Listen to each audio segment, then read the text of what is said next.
டேய் நீ பயப்படாம இரு, நான் இருக்கேன். வக்கீலுக்கு கூப்பிட்டுருக்கேன், வந்துடுவார். யோ, அவன் பண்ணலன்றதெல்லாம் அப்புறம் வாயை திறந்து பேச சொல்லு. சார் அவன் பேசுனது இது.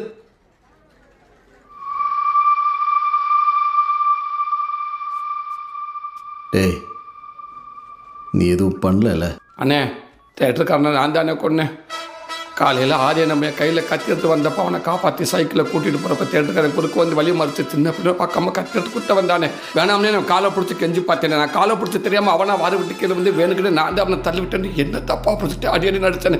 என்ன வேண்டாலும் பண்ணிங்கடா, பச்சை பிள்ளை எதுவும் பண்ணிங்கடா விட்டுங்கடா, நீங்கள் எவ்வளோ உருண்டு பண்ணி சொல்லி பார்த்துட்டேன். கடைசி வரைக்கும் நான் சொல்கிறேன், அவன் காதலே வாங்காமல் கத்தி எடுத்து குத்த வந்தானே.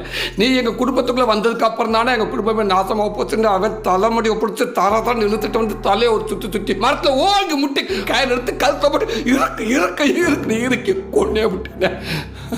உன்னையும் கொல்லணும்னு நினைச்சேனே, முடியலண்ணே.